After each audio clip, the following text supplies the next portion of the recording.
আজিকালি চৰকাৰী চাকৰি চবকে কিয় লাগে? যিটো চলাৰ দাম আগতে আছিল 1 টকা এতিয়া হ'লগৈ 2 টকা। যিটো মেগী আছিল আগতে 5 টকীয়া এতিয়া সময় হুতত গৈ সৰু হৈ থাকিল। ছফটৱেৰ আপডেটটোৰ পিছত মোবাইলটো জানি বুজি সিহঁতি শ্ল' ডাউন কৰি দিয়ে যাতে মোবাইলটো লেগ মাৰক, হেং মাৰক, তেতিয়া মানুহে আকৌ নতুন মোবাইল কিনিবলৈ মন মেলিব। আচলতে কোম্পানীবোৰে মানুহক আমাক সাধাৰণ শ্ৰেণীৰ মানুহক কেনেকৈ লুটি আছে তাৰ বিষয়ে জানো আহক।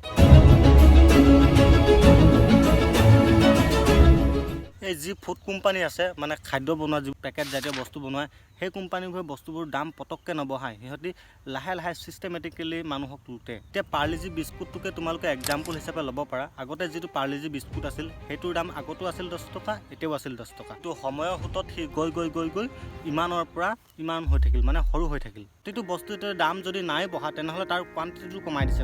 কি হৈছে, মানুহক ডাইৰেক্ট দাম বঢ়াই লুটিব বিচৰা নাই, সিহঁতি ইনডাইৰেক্টলি লুটি আছে। বস্তুটো কমাই মানুহক সেনেকৈ ধৰণে লুটি আছে। এতিয়া সাধাৰণ শ্ৰেণীৰ মানুহৰ কিছুমানৰ এতিয়া প্ৰশ্ন যে জীয়াই থাকিম কেনেকৈ? আগতে যদি মানুহে দুপেটি মেগী কিনিব লগা হয়, এতিয়াতো 4 পেটি কিনিবলগীয়া হৈ যায়। আমি মোবাইল কোম্পানীবোৰত চাব গ'লে তাতো একেই কৰে। কি কৰে, আগতে যিবোৰ মোবাইল ওলাইছিল সেইবোৰ মোবাইল মানুহৰ ৰিপ্লেচমেণ্ট মোবাইলৰ বেটেৰীটো যদি বেয়া হয় তেনেহ'লে চেঞ্জ কৰিবলৈ নিজেই পাৰে। ধৰি লওক খুলি পিনি দোকানৰ পৰা কিনি আনি পিনি। এতিয়া সেইটো তেনেকুৱা নকৰে। এতিয়া মোবাইলটো সিহঁতি যিটো মোবাইল বিকে বেটেৰীটো ফিক্সকৈ বিকে, যাতে মানুহে ঘৰতে খুলি চেঞ্জ কৰিব নোৱাৰাকৈ, যাতে ছাৰ্ভিচ চেণ্টাৰবোৰে পইচা লুটিব পৰাকৈ। আৰু কিছুমান কোম্পানীটো এনেকুৱা আছে যিবোৰ মোবাইল এতিয়া নতুনকৈ ওলাইছে সেইবোৰ মোবাইল জানি বুজি সিহঁতি কি কৰে, ছফ্টৱেৰ আপডেট দিয়ে। আৰু মানুহে ভাবে ছফ্টৱেৰ আপডেট দিলে মানুহে মোবাইলটো স্মুথ হ'ব, চলাবলৈ ফাষ্ট হ'ব। কিন্তু সিহঁতি জানি বুজি শ্ল' ডাউন কৰি দিয়ে যাতে মোবাইলটো লেগ মাৰক, হেং মাৰক, তেতিয়া মানুহে আকৌ নতুন মোবাইল কিনিবলৈ মন মেলিব। 2020 চনত ফ্ৰান্সে এপলৰ ওপৰত এটা ফাইন লগাই দিলে যে কনজিউমাৰবোৰক নজনোৱাকৈ, যোন মোবাইল ইউজ কৰি থাকে সিহঁতক নজনোৱাকৈ মোবাইলবোৰ শ্ল' ডাউন কৰাৰ কাৰণে 2.5 ইউৰোছ ফাইন লগাই দিলে। মুঠতে ফুড কোম্পানীৰ পৰা মোবাইলৰ কোম্পানী ইলেক্ট্ৰনিক কোম্পানীলৈকে মানুহক বেলেগ ধৰণে লুটি আছে। পাৰ্লিজি বিস্কুটটো ইমান দূৰৰ পৰা গৈ পিনি ইমান দূৰ হৈ থাকিলে, মোবাইলবোৰ জানি বুজি শ্ল' ডাউন কৰিলে চব ফালৰ পৰা মানুহক লুটিব ধৰিলে।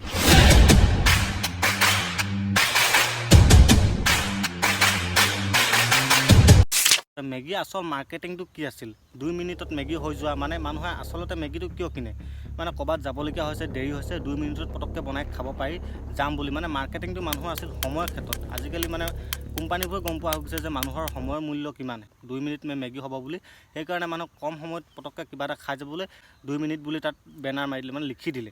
সেইকাৰণে মেগীটো খেতি বেছি টাৰ্গেট কৰিছে টাইমটোৰ ওপৰত। আৰু নেক্সট মেগীটো যেতিয়া বিক্ৰী হ'বলৈ ধৰিছে, মানুহৰ ওপৰত ফেমাছ হ'বলৈ ধৰিছে মানুহক, তেতিয়া কি কৰিলে, প্ৰথমতে মেগীটো সিহঁতি দিছিল 10 টকাত, তোমালোকে অলপ সৰহকৈ দিছিল। এতিয়া লাহে লাহে কম কৰাই দিছে। মানুহক ডাইৰেক্ট ঠগা নাই যে 10 টকাৰ পৰা ডাইৰেক্ট 15 টকা হ'ল বুলি। কিন্তু 5 টকীয়া মেগীটো 5 টকাতে দাম আছে, কিন্তু তাৰ কোৱান্টিটিটো কমাই দিছে। ইফালে যদি আমি অনলাইন মাৰ্কেটিঙত চাওঁ, তাতো একেই। যিটো বস্তু তোমালোকে দেৱালী বুলি 5% বা 50% ডিছকাউণ্ট বুলি চাবা, তুমি তাত ডিছকাউণ্ট নাথাকে। কি হয়, আগৰ দামটোৱে থাকে, কিন্তু তাত যোনটো ডিছকাউণ্টৰ দামটো থাকে যে সেই দামটো বঢ়াই দিয়ে।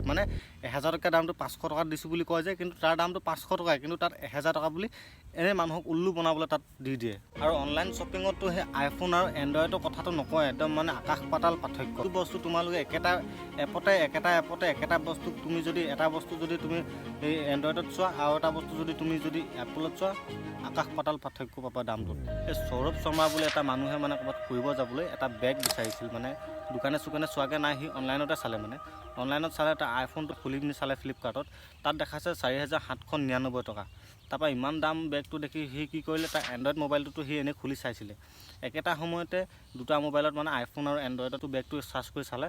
এণ্ড্ৰইডত তাৰ আগত বেগটোৰ দাম আছিল 4119 টকা, আৰু আইফোনটোত গৈ চালেগৈ তাত গৈ আছে 4799 টকা।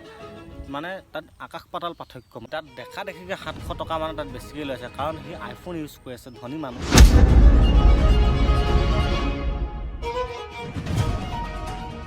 এনেকুৱা পোষ্টাৰ তোমালোকে য'তে ত'তে দোকানৰ তলে ওপৰে আৰু ৰাস্তাৰ কাষে তোমালোকে দেখিবলৈ পোৱা। অক্ষয় কুমাৰে কোনদিন কাম কৰি পাইছে, মিস্ত্ৰী কাম কৰি, সি যে ক'ব আহিছে যে star cement is the best solid setting বুলি, সেইটো মিস্ত্ৰীয়ে জানিব। আৰু বিৰাট কোহলীয়ে কোনদিনাখন নিজৰ বাইকত নিজে সি ইঞ্জিন অইল চেঞ্জ কৰি পাইছে যে এইটো অইলেই ভাল বুলি সি জানে। ইয়াৰ আঁৰত লুকাই আছে কোম্পানীৰ চাল। কোম্পানীবোৰে গম পায় যে চেলিব্ৰিটিবোৰে কিবা এটা বস্তু যদি চেল কৰে বা এডভাৰটাইজমেণ্ট কৰে, যাতে এই বস্তুটো মানুহে বিশ্বাস কৰিব আৰু মানে কিনিবলৈ মানে যাব।